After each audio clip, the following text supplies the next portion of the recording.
कहते हैं common position और स्प्लिट पोजीशन, उसी से हम लोग पॉइंट हम लोग आगे बढ़ते, ध्यान रखेगा। तो हेडिंग हम लोग वही कमेंट करेंगे, ध्यान रखेगा कि कॉमन पोजीशन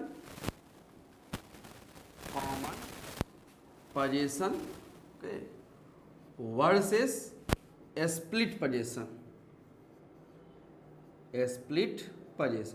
पिछली क्लास में मैंने आपको अच्छे तरीके से कॉमन पोजीशन और स्प्लिट पोजीशन में अंतर मैंने आपको समझा दिया है।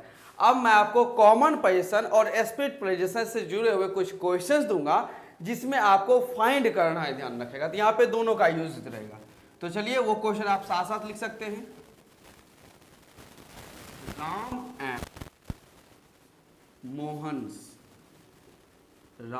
एंड मोहन्स हाउस इज और आर नॉट हियर। चलिए देखिए, सर्कल करूंगा, यहां जहां आपको अंडरलाइन करना रहेगा या जहां मैं उसे अंडरलाइन करूंगा वहां पे आप उसे करेक्ट कीजिएगा, ध्यान रखेगा। आगे आते हैं। Ram and Mohan's house are not here. इसको मैं अंडरलाइन कर रहा हूं। यहां आपको इस सर्कल करने वाले में पहचानना है, ध्यान रखना, वहां इज होगा क्या आर होगा। यहां जब मैंने इसे अंडरलाइन कर दिया तो इस जहां मैंने अंडरलाइन किया आपको सिर्फ उसी को इंप्रूव करना है। आपको ये मान चलना है कि ये पार्ट वाले सेंटेंस में कोई गलती नहीं, वो सही है, उसके अकॉर्डिंग आपको इसे सही करना है। आगे आते हैं। Ram's and Mohan's house are not here. Number 4, Ram's and Mohan's house and Rams and Mohan's bikes or bike has or have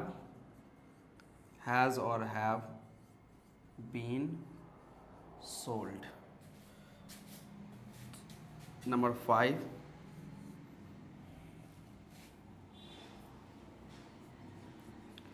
Raghu and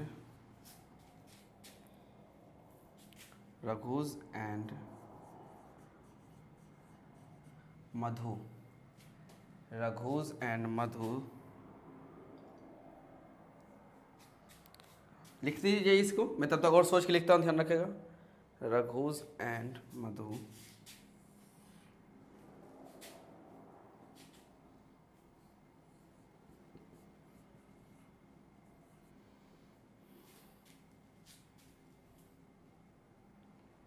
bike has been sold. Number 7,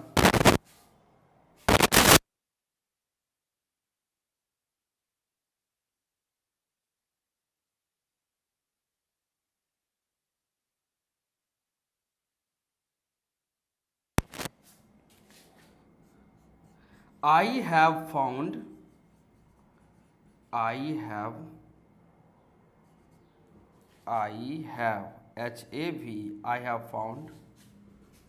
$5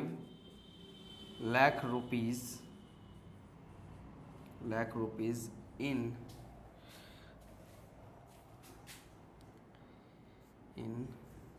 Rams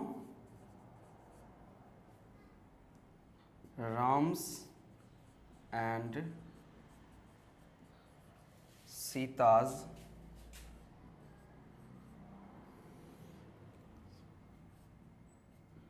joint account. चलिए, आपके पास ये टोटल 7 सेंटेंसेस दिए गए हैं। फर्स्ट सेंटेंस है Ram and Mohan's house is और are not here, यानी वहां आपको बताना इज होगा या आर होगा। सेकंड में कहा गया कि Ram and Mohan's house are not here, यानी आपको जहां अंडरलाइन किया गया है इसमें गलती खोजना है। अब आगे कहा गया, ध्यान रखेगा, राम्स एंड मोहन्स हाउस, यहां क्लिक करना है, क्या होगा हाउस में, यहां गलती ढूंढना है कि हाउस सही या फिर गलत है। Are not here. Ram's and Mohan's bike और बाइक्स होगा, हैज और हैव होगा, been sold. Raghu's and Madhu, इसको अंडरलाइन कर दिया गया, यानी यही गलती ढूंढना है, बाइक हैज बीन सोल्ड, ये बात कही गई, ध्यान रखें। I have found 5 lakh rupees in Ram's and Sita's, या इसको अंडरलाइन किया गया है, यहीं भी गलती ढूंढना है कि Ram's and Sita's joint account. Total आपके पास 7 सेंटेंसेस हैं, इसमें आप एरर फाइंड करें क्या गलती है, और वो भी लॉजिक के साथ, ऐसे नहीं कि अटक्कर पे हो गया, वो चलने वाला नहीं है, आपको पूरा लॉजिक के साथ सोचना है। बनाइए।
चलिए अब इसमें देखते हैं, मैं आंसर क्लिक करता हूं, ध्यान रखिएगा। जब यहां कहा गया कि Ram and Mohan's house is और आर, तो आप यहां देख सकते हैं राम एंड मोहन के सिर्फ लास्ट में ही एपोस्ट्रोफे एस लगा हुआ है, यानी यहां बात हो रही है कॉमन पोजीशन की, कॉमन पोजीशन की। और कॉमन पोजीशन में ध्यान रखिएगा, इसके बाद का यहां नाउन क्या है, सिंगुलर, नाउन सिंगुलर है, और इसी नाउन को सब्जेक्ट बनना है, ध्यान रखिएगा। तो नाउन सिंगुलर यही हम लोगों का सब्जेक्ट है, यानी सब्जेक्ट भी सिंगुलर, और जब सब्जेक्ट सिंगुलर तो वर्ब क्या लगेगा, सिंगुलर, यानी आप क्या हो जाएगा, इज। बात खत्म होती है, आगे आते हैं। Ram and Mohan's house are, अब यहां पर आप देख सकते हैं यहां आर दिया हुआ है, वर्ब प्लुरल है, वर्ब क्या है, प्लुरल है। तो वर्ब जब प्लुरल है तो इसका सब्जेक्ट भी कैसा होना चाहिए, आप कहेंगे सर जब वर्ब प्लुरल है तो सब्जेक्ट भी प्लुरल होना ही चाहिए। अब यहां देख सकते हैं प्लुरल कैसे किया जा सकता है, ध्यान रखें। एक तो यहां पर आ गया राम एंड मोहन्स, अगर आप इसे कॉमन पोजीशन के तौर पे मानना चाहते हैं, ध्यान रखेगा, तो आप यहां हाउस की जगह हाउसेस कर दीजिए, क्या कर दीजिए, हाउस की जगह हाउसेस, मतलब राम और मोहन के पास एक से ज्यादा घर हैं, उसकी बात की जाएगी तो सब्जेक्ट क्या हो जाएगा, प्लुरल, इसमें कोई शक नहीं, ध्यान रखेगा। तो ये कॉमन पोजीशन था, ध्यान रखेगा, जिसमें हमने यहां क्या कर दिया, हाउस को हाउसेस बना दिया। आगे आते हैं, राम्स एंड मोहन्स, यहां देख सकते हैं आप दोनों में एपोस्ट्रोफे एस है, दोनों में एपोस्ट्रोफे एस होने का मतलब है कि यह स्प्लिट पोजीशन है। कौन सा पोजीशन है, स्प्लिट पोजीशन है। और मैंने आपको यह कहा था कि जब भी आपको स्प्लिट पोजीशन मिलेगा तो कम से कम एक इसके पास होगा, एक इसके पास होगा, तो टोटल कितने हो गए, 2। और यहाँ पे हाउस काउंटेबल है, क्या है, काउंटेबल। अगर अनकाउंटेबल रहता तो हम लोग उसका प्लुरल नहीं बनाते, लेकिन यहाँ पे काउंटेबल रखा गया और बात स्प्लिट पोजीशन की हो रही थी, यहाँ पे हाउस ना होके क्या होना चाहिए, हाउसेस होना चाहिए, तो यहाँ हाउसेस क्लिक हो जाएगा। आगे आते हैं, राम्स एंड मोहन्स बाइक्स और बाइक, तो यहाँ बात देख सकते हैं कि नाउन में दोनों में एपोस्ट्रोफे एस है, यानी स्प्लिट पोजीशन, स्प्लिट पोजीशन। और जब बात स्प्लिट पोजीशन की आएगी तो नाउन को प्लुरल होना ही पड़ेगा, यानी हो जाएगा बाइक्स। और बाइक्स क्योंकि हमारा सेंटेंस का जो दिया हुआ है वही सब्जेक्ट है और सब्जेक्ट ये प्लुरल है, तो वर्ब भी आपको प्लुरल ही लगाना पड़ेगा, इसलिए यहाँ पर क्या हो जाएगा, हैव। क्लियर हो गया। आगे आते हैं, रघुज एंड मधु बाइक। अब यहाँ देख सकते हैं बाइक सिंगुलर है, वर्ब भी सिंगुलर, इसमें कोई दिक्कत नहीं। अब आप बात करते हैं कि यहाँ पे कहा गया सर इसमें अपॉस्ट्रोफी एस है, इसमें अपॉस्ट्रोफी एस नहीं। आप ध्यान से समझे, ध्यान रखिएगा, यहाँ बाइक जो है यह सिंगुलर है। सिंगुलर कभी भी, अब बाइक काउंटेबल नाउन है तो सिंगुलर काउंटेबल कभी भी स्प्लिट पोजीशन में नहीं होता है, क्योंकि स्प्लिट पोजीशन में कम से कम एक एक वस्तु तो दोनों को देना पड़ेगा। तो यहाँ पर क्योंकि इसमें तो कोई गलती है ही नहीं, गलती यहाँ पर है, तो आपको यह समझना है कि सर यहाँ स्प्लिट पोजीशन हो कि यहाँ कॉमन पोजीशन है कि दो एक बाइक है जिस पर अधिकार रघु और मधु दोनों का है, तो इसमें यहाँ से एपोस्ट्रोफी एस हट के यहाँ लास्ट में आपको एपोस्ट्रोफी एस पुट करना पड़ेगा। तो Raghu and Madhu's bike has been sold. आगे आते हैं, I have found 5 lakh rupees in Ram's and Sita's joint account. अब यहां समझे तो बात किया गया ज्वाइंट अकाउंट का, किसका, ज्वाइंट अकाउंट। ज्वाइंट अकाउंट कैसे आता है कि दो व्यक्ति होगा लेकिन अकाउंट एक ही होता है, उस अकाउंट में वो चाहे विड्रॉ करना चाहते या डिपॉजिट करना चाहे, दोनों में से कोई भी कर सकते हैं साइन करके, जैसे भी प्रोसेस होगा। तो यहाँ ज्वाइंट अकाउंट का मतलब हो गया कि यह कॉमन पोजीशन है, कॉमन पोजीशन है। और जब बात कॉमन पोजीशन की कर दी गई, ध्यान रखेगा, तो सिर्फ लास्ट में एपोस्ट्रोफी एस लगेगा। तो यहाँ राम्स और सीता लिखना पूरी तरीके से क्या हो जाएगा, गलत। तो आंसर आएगा राम एंड सीता, और इसके लास्ट में क्या चीज, एपोस्ट्रोफी एस। ये हम लोग का कॉमन पोजीशन और स्प्लिट पोजीशन से जुड़ा हुआ क्या था, कुछ हम लोगों ने एरर फाइंड किया। कॉमन पोजीशन और स्प्लिट पोजीशन अभी समाप्त नहीं हुआ है, उसे हमें और करना, फिलहाल छोड़ दीजिए।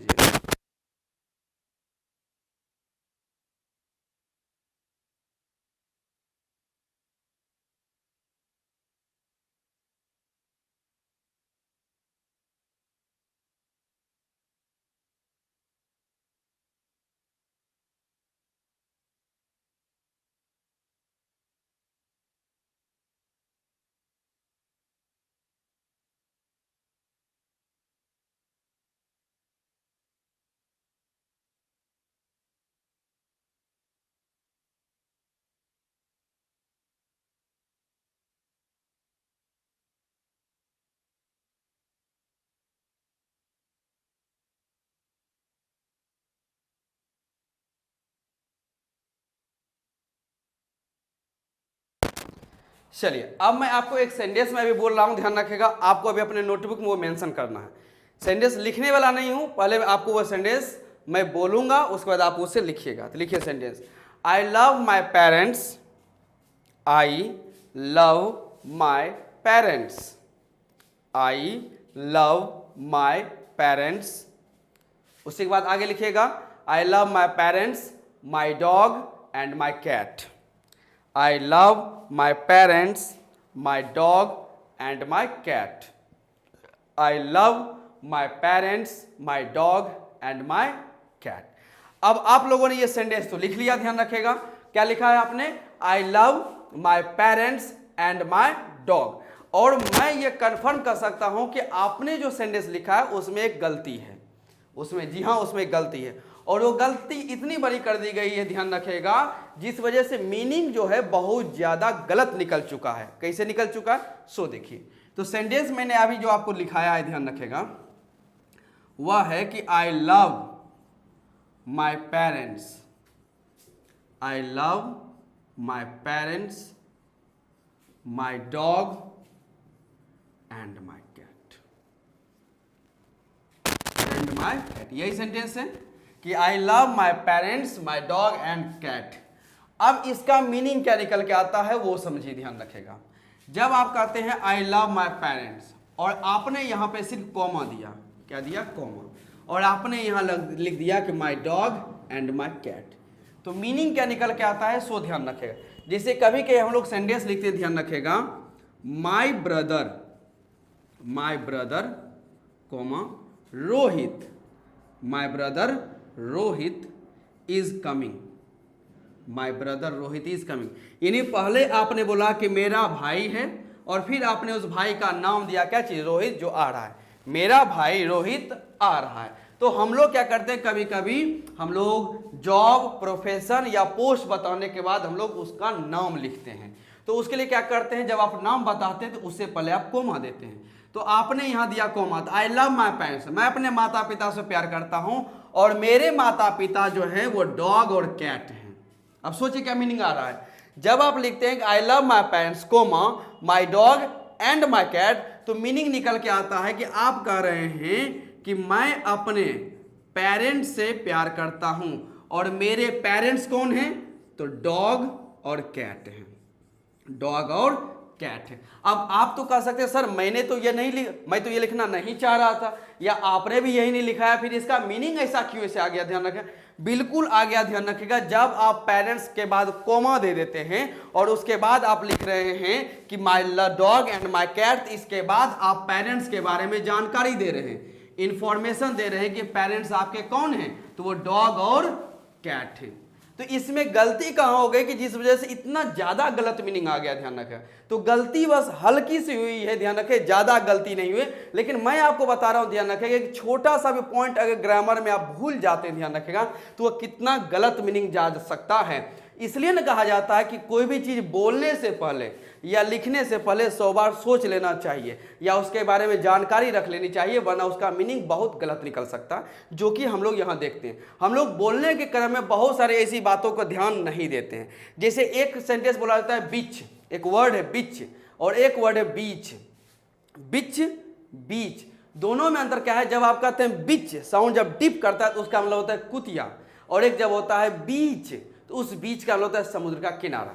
अब बहुत लोग जो है, ध्यान रखेगा, बीच बोलने की जगह बिच बोल देते हैं और बिच बोलने की जगह बीच बोल देते हैं। तो ये साउंड में अंतर है, एक होता है बिच यानी कुतिया, एक होता है बीच यानी समुद्र का किनारा। तो दोनों के साउंड में कितना अंतर है, लेकिन ये हम लोग नहीं जान पाते हैं, प्रोनाउंसिएशन नहीं जानते, तो हम लोग गलत उच्चारण कर रहे होते हैं और मीनिंग बहुत ही गलत जाता है और हम लोगों को लगता है कि हम लोग सही भाषा बोल रहे हैं, जबकि वैसा है नहीं। ध्यान रखेगा। तो इसको सही कैसे किया जाए, आसानी से सही किया जा सकता है। इसको हम लोग लिखते हैं कि I love my parents, I love my parents, comma दीजिए, फिर लिखिए my dog, I love my parents my dog, और आपको यहां पर भी देना पड़ेगा comma, I love my parents comma my dog and my cat, and my cat. तो हम लोग क्या करते हैं, सिर्फ यहीं पे कोमा देते हैं, जबकि आपको इस एंड के पहले भी कोमा देना था। और यह जो कोमा होता है, जो यहाँ क्लैरिटी ला रहा है, ध्यान रखेगा, सोचिए एक कोमा हटाने की वजह से कितना सेंटेंस गलत मीनिंग जाता है, और वही अगर आप कोमा पुट कर देते तो सेंटेंस बिल्कुल सही हो गया। और यहाँ जो कोमा दिया जा रहा है इसे हम लोग कहते हैं ऑक्सफोर्ड कोमा। कौन सा कोमा कहते हैं, ऑक्सफोर्ड कोमा कहते हैं। तो जब आप यह सेंटेंस बोल रहे हैं तो इसका मतलब आप अपने पेरेंट्स से प्यार करते हैं, अपने डॉग से प्यार करते हैं और अपने कैट से, यानी तीनों अलग अलग हैं। अब वही कोमा मिस हो गया तो पता चला पेरेंट्स, और आपके पेरेंट्स कौन है, वही डॉग और वही कैट निकल के आते हैं। और यहाँ जो कोमा दिया गया है जो इस पूरे कंफ्यूजन को दूर करता है उसे हम लोग कहते हैं ऑक्सफोर्ड कोमा, ऑक्सफोर्ड कोमा। इसको हेडिंग लगा लीजिए ऑक्सफोर्ड कोमा, नोट कर लीजिए सेंटेंस को।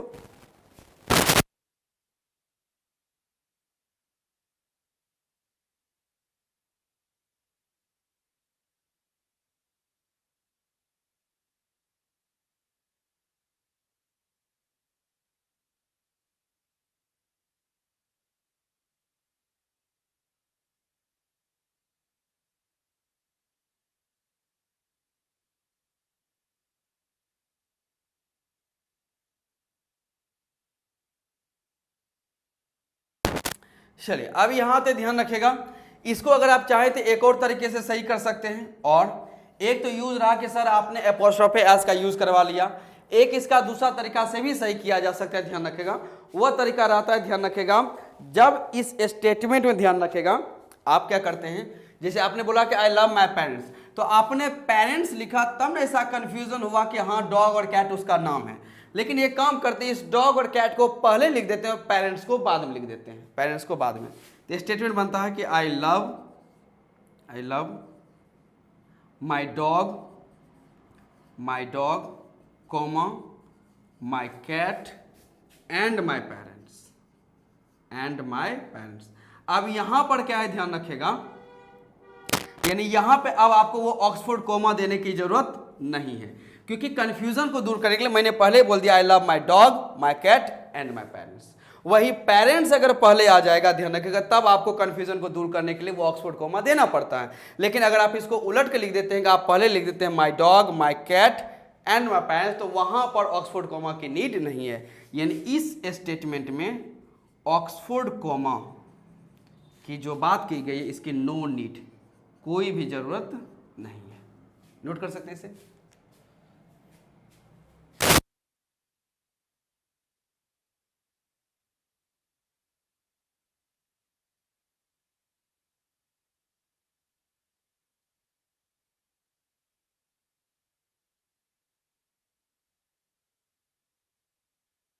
चलिए इसे इरेज करता हूं मैं।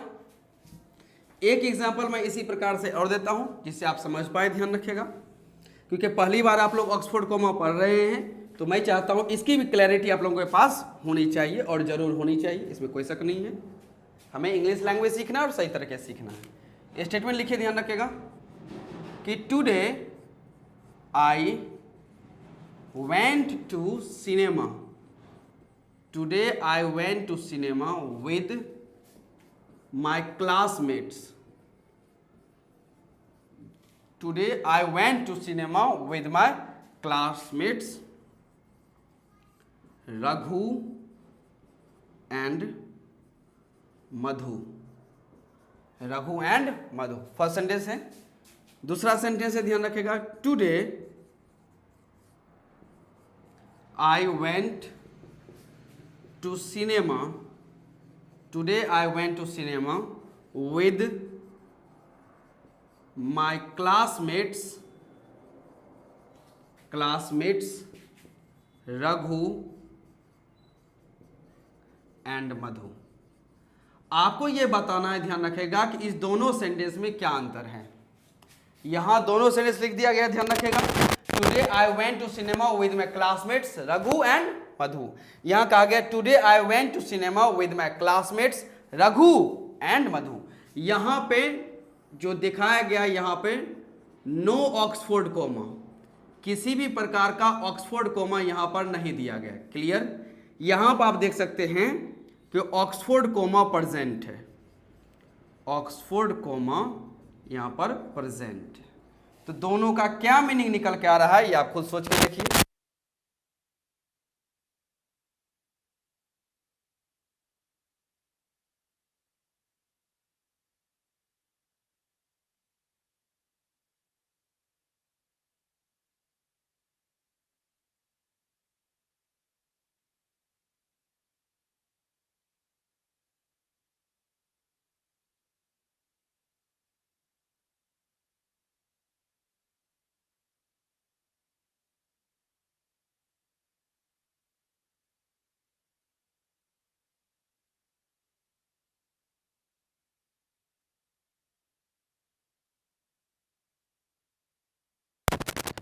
चलिए समझते हैं दोनों में क्या मीनिंग है। अब यहाँ पे क्या हुआ है, ऑक्सफोर्ड कोमा नहीं दिया हुआ है, तो यहाँ क्या कहें कि आज today I went to cinema, आज मैं सिनेमा गया था, किसके साथ? मेरे क्लासमेट्स के साथ। तो जो माय क्लासमेट्स हैं, माय क्लासमेट्स, और क्योंकि यहाँ पर ध्यान रखिएगा कि वहाँ ऑक्सफोर्ड कोमा नहीं दिया हुआ है, इसका मतलब है जिस क्लासमेट्स के साथ गया था ना, उस क्लासमेट्स का नाम क्या है? तो एक का नाम है रघु और दूसरा का नाम है मधु। एक का नाम रघु और दूसरा का नाम क्या है? मधु। ये हुआ जब ऑक्सफोर्ड कोमा नहीं दिया हुआ है तब। अब जब यहाँ पे ऑक्सफोर्ड कोमा दिया गया है, इसका मतलब आज मैं अपने दोस्तों के साथ कहाँ गया था? सिनेमा। तो कौन कौन थे? तो सबसे पहले कहा गया कि माय क्लासमेट्स, मेरे बहुत सारे क्लासमेट्स भी थे वहाँ जाने में, ये हुए। ओके, फिर रघु था, ये भी साथ में था रघु। इसके बाद साथ में क्या था? मधु था। तो यहाँ पे रघु और मधु के अलावे और भी क्लासमेट्स थे। रघु और मधु तो साथ में गया ही, ध्यान रखिएगा, साथ ही साथ और भी क्लासमेट्स थे मेरे फ्रेंड्स से, ध्यान रखिएगा। लेकिन यहाँ क्या कर रहा है कि सिर्फ रघु और मधु के साथ में गया था, और रघु और मधु कौन है? तो मेरे क्लासमेट्स हैं। तो ऑक्सफोर्ड कोमा का प्रेजेंट होना और ऑक्सफोर्ड कोमा का एब्सेंट होना या नो ऑक्सफोर्ड कोमा होना, दोनों के मीनिंग में क्या है? डिफरेंस रहता है, ध्यान रखें। तो ये रहा आपका ऑक्सफोर्ड कॉमा का एक प्रकार का एक और एग्जाम्पल, नोट कर लीजिए इसे।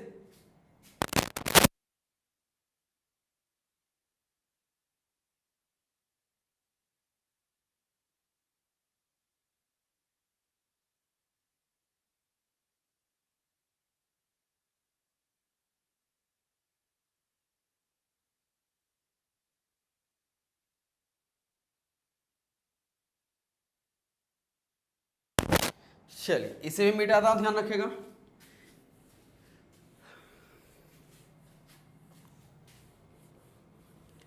चलिए आपके सामने एक सेंटेंस है, आई हैव मेट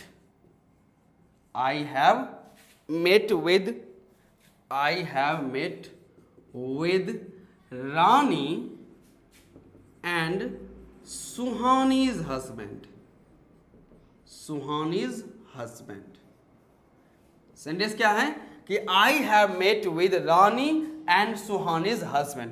आपको बताना है कि इस सेंटेंस का मीनिंग क्या है, सेंटेंस सही या फिर गलत, आप इस पे सोचिए कुछ देर के लिए। चलिए अब देखते हैं इस सेंटेंस में क्या है डिफरेंस। अब यहां कहा गया है कि आई हैव मेट, मैं मिला किससे, रानी और सुहानी के हस्बैंड से। मैं किससे मिला हूं, रानी और सुहानी के हस्बैंड से। आप कहते हैं ये क्या बोल रहे हैं सर कि मैं मिला तो रानी और सुहानी के हस्बैंड। रानी और सुहानी के हस्बैंड एक कैसे हो सकते हैं, दो लड़की है तो दोनों के हस्बैंड क्या है, अलग अलग होंगे। लेकिन जिस प्रकार का यहाँ फॉर्मेशन लिखा गया है कि रानी एंड सुहानी और लास्ट में एपोस्ट्रोफी एस लगाया गया है, तो इससे ऐसा सीन्स होता है, ऐसा लगता है, ध्यान रखिएगा कि यह कॉमन पोजीशन है, यह कॉमन पोजीशन है और दोनों के हस्बैंड क्या है, एक ही हैं, यानी रानी ओके और सुहानी, रानी और सुहानी दोनों के हस्बैंड एक ही हैं, हस्बैंड सेम है, वही। अब आप कहिए क्या ऐसा करना पॉसिबल है, रानी और सुहानी क्या दोनों के हस्बैंड सेम हो सकते हैं? तो आप कहेंगे सर ऐसा कैसे हो सकता है, ध्यान रखिएगा ये तो लॉजिकल नहीं है, ये तो सोसाइटी के लिए सही नहीं है। अब इंग्लिश क्या है, इंग्लिश एक लैंग्वेज है, इंग्लिश क्या है, एक लैंग्वेज है। लैंग्वेज कहाँ से आती है, सोसाइटी से आती है। तो जैसा पैटर्न हम लोग सोसाइटी में देखते हैं वैसा पैटर्न ही, ध्यान रखेगा, हम लोग यहाँ पे अपनाने का काम करते हैं। तो हमारे सोसाइटी में ये अलाउ ही नहीं किया जा सकता है कि दो लड़की के हस्बैंड एक हों, दो लड़की का हस्बैंड एक हो। आप कह सकते हैं सर ऐसा हो भी तो सकता है, बिल्कुल हो सकता है, यह रेयर केस में आपको मिल जाता है कि दो लड़की के हस्बैंड सेम हो।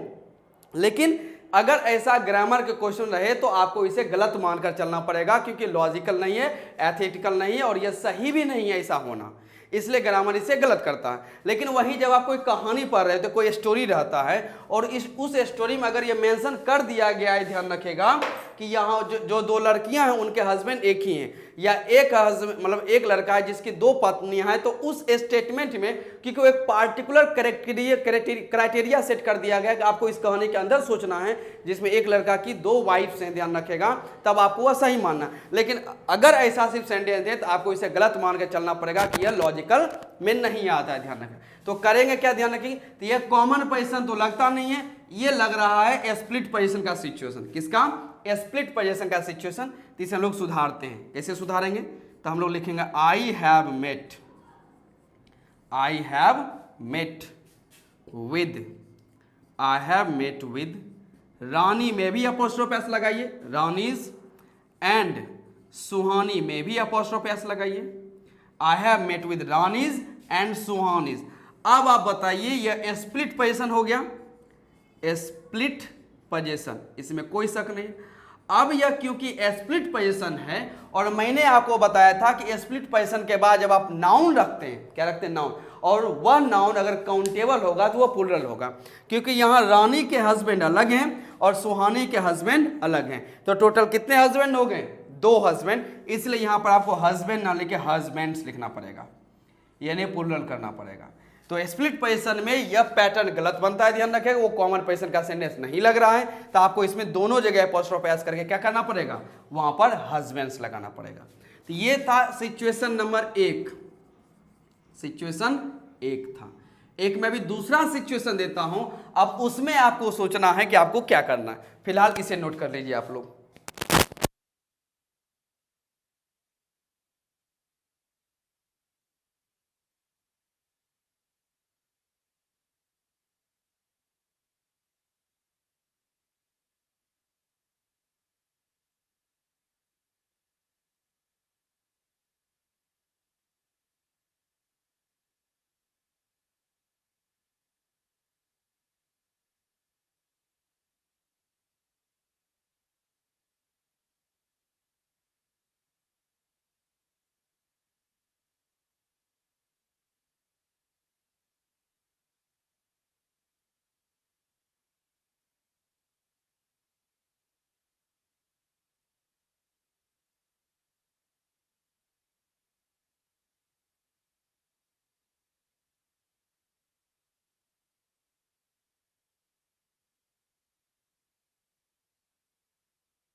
चलिए अब मैं आपको वो सिचुएशन देता हूं जिस सिचुएशन में बात कर रहा हूं, ध्यान रखेगा।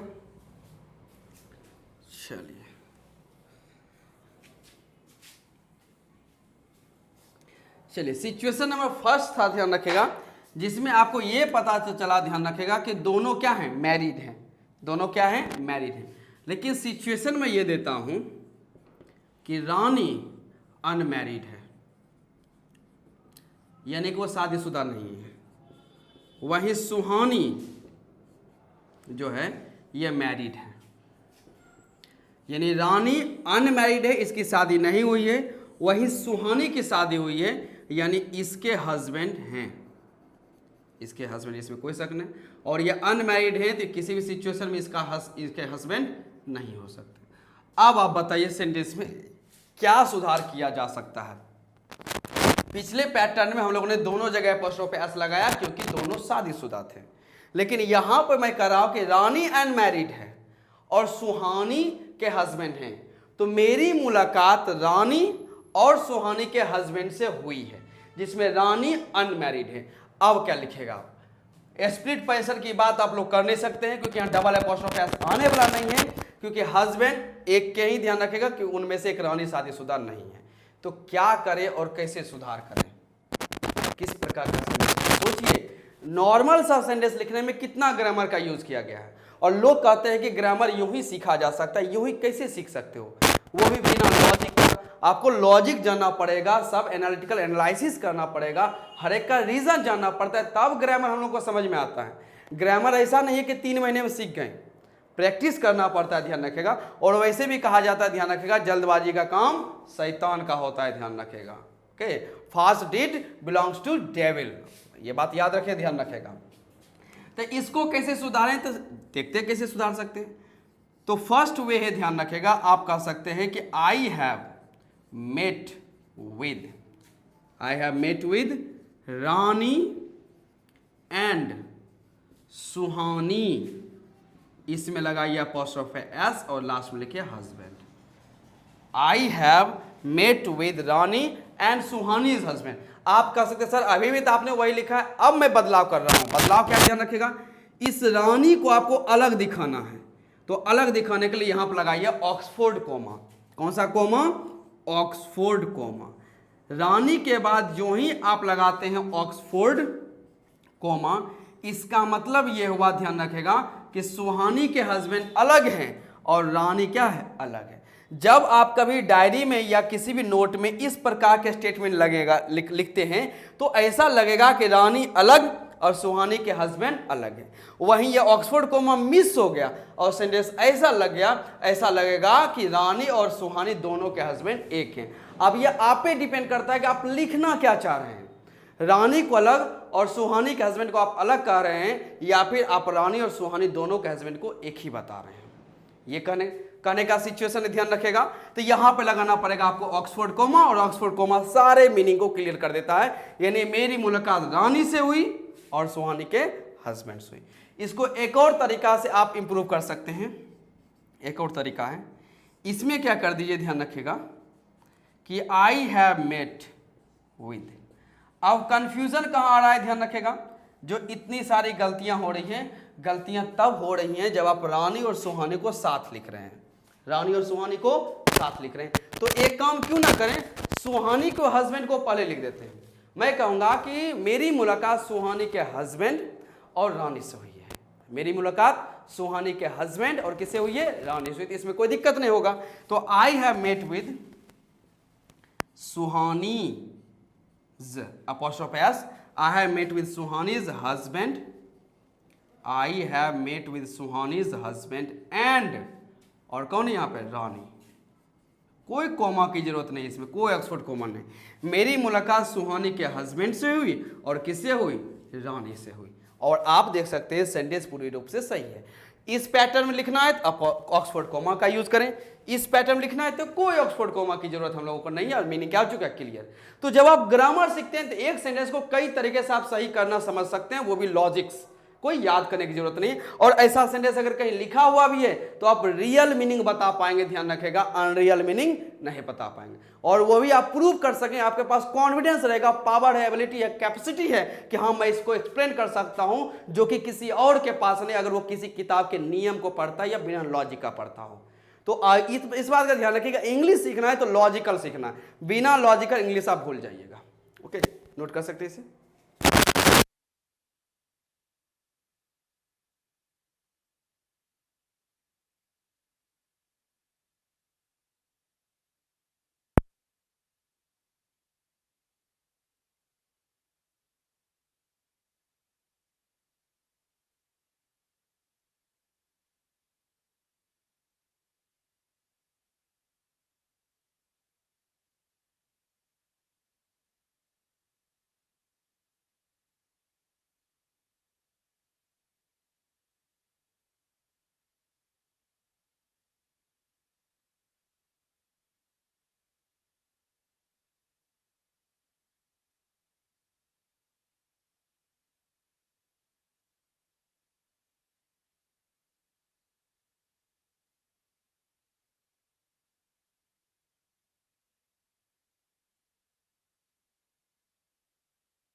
चलिए अब आगे बढ़ते हैं, ध्यान रखिएगा। तो ये अब आपका ऑक्सफोर्ड कोमा का टॉपिक होता है समाप्त। एक हम लोगों ने पढ़ा अपॉस्ट्रोफे एस, उसके बाद हम लोगों ने पढ़ा कौन सा, ऑक्सफोर्ड कोमा, ध्यान रखिएगा। तो सोचिए कितने सारे कॉन्सेप्ट हम लोग पढ़ रहे हैं, ध्यान रखिएगा। तो अभी तक हम लोगों ने एक पढ़ा है अपॉस्ट्रोफे एस, अपॉस्ट्रोफे एस, क्लियर। एक हम लोगों ने पढ़ लिया ऑक्सफोर्ड कोमा, ऑक्सफोर्ड कोमा, सबका अपना अपना महत्व ध्यान रखेगा, इंपॉर्टेंट है। अब एक और कोमा है, उसे पढ़ लेते हैं। जैसे सेंटेंस है, he is my friend, he is my friend. दूसरा सेंटेंस है, I shall come tomorrow, I shall come tomorrow. He is my friend, first sentence. दूसरा सेंटेंस से आई शैल कम, ओके। तीसरा है इट इज। इसमें थोड़ा आप ये बताइए, इट इज मी होता है या इट इज आई होता है, इट इज मी होता है या फिर इट इज आई होता है, ये थोड़ा आप बताइए। तो ऐसे ये प्रोनाउन का टॉपिक है, मैं प्रोनाउन में बताऊंगा, ध्यान रखेगा। और हम लोग नाउन में अब लास्ट की तरफ ही मूव कर रहे हैं, ध्यान रखेगा। अब ज़्यादा क्लासेस बचा हुआ ही नहीं है, मुश्किल से वही 3 से 4 क्लासेस होंगी, ध्यान रखेगा। तो प्रोनाउन में मूव करना है तो सबसे पहले ये बताए, इट इज़ मी होता है या इट इज़ आई होता है, जो होगा सोचिए। फिलहाल यहाँ आते हैं, तो जब ये लिखा गया है ही इज़ माई फ्रेंड, तो हम लोग कभी कभी क्या करते हैं, ही इज़ को एक साथ कर देते हैं। क्या कर देते हैं, एक साथ करते हैं। तो सेंटेंस बनता है ही, ऊपर कोमा और यहाँ लगाते हैं एस, और फिर लिख देते हैं माई friend, he is my friend. तो ही इज को हम लोग क्या करते हैं, शॉर्ट कर देते हैं। आई शैल कम टुमारो, आई ऊपर कोमा और double L, come tomorrow, come tomorrow. बहुतों को इसे लगता है कि ये कहीं इल ना लिखा हुआ, I double L, ill means बीमार होता है, लेकिन नहीं, यहां पर आपको कोमा दिया गया, इसका मतलब आई शैल की बात की गई कि आई शैल कम टुमारो। और ही इज माई फ्रेंड का शॉर्ट है कि ही, और ऊपर में कोमा और फिर क्या दीजिए, एस दीजिए। इसी प्रकार हाँ यहाँ देख लीजिए, इट इज मी और इट इज आई, तो अक्सर बोला जाता है इट्स मी, इट्स मी, लेकिन वो बोलना सही नहीं है, ये मी गलत होता है, यहाँ बोलता है इट इज आई। क्या होता है, इट इज आई। और बिल्कुल मैं इसे प्रूव कर दूंगा कि हाँ इट इज आई होता है, इट इज मी नहीं होता है, ध्यान रखें। शॉर्ट में पैटर्न ये बना कि आपको लिखना है it is I, it is I.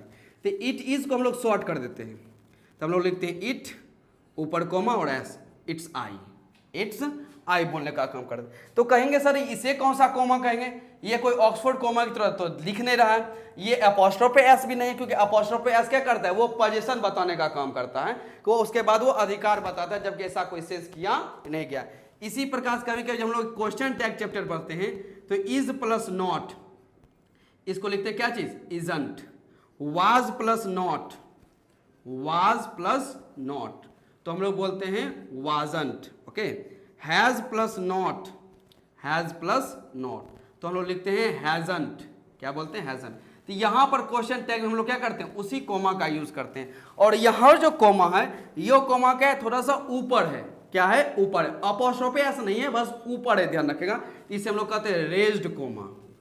क्या, कौन सा कोमा कहते हैं, raised comma, RAISED, raised coma.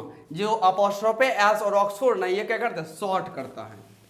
ये हमेशा शॉर्ट फॉर्म दिखाने के लिए यूज होता है। कौन सा फॉर्म, शॉर्ट फॉर्म दिखाने के लिए यूज करता है। नोट कर सकते हैं इसे।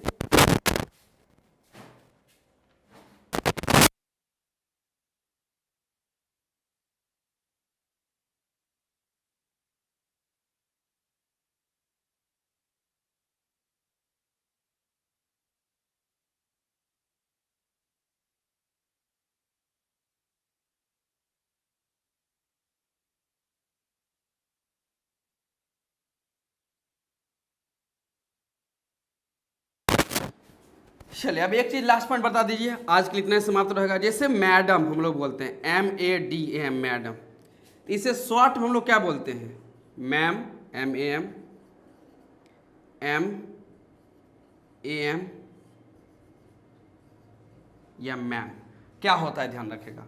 मैडम का शॉर्ट हम लोग किस प्रकार से लिखते हैं वो मुझे बस बता दीजिए, ध्यान रखिएगा। ओके, मैम MAM बोलते हैं, MA ऊपर कोमा है, AM बोलते हैं, या MAME बोलते हैं, या MA ऊपर कोमा M बोलते हैं। मैडम का शॉर्ट फॉर्म का, मैडम शॉर्ट बोलते हैं हम लोग मैम बोलते हैं। क्या बोलते हैं, मैम। तो वो कौन सा सही है, MAM, MA ऊपर कोमा AM, या फिर MAME मैम, या MA ऊपर कोमा M, कौन सा सही है। मैडम का शॉर्ट फॉर्म आपको बताना है कि कौन सा सही है, ध्यान रखिएगा। चलिए, तो इसमें मैं बताता हूं, ना ये होता है, ना ये होता है, ना ये होता है, ये होता है।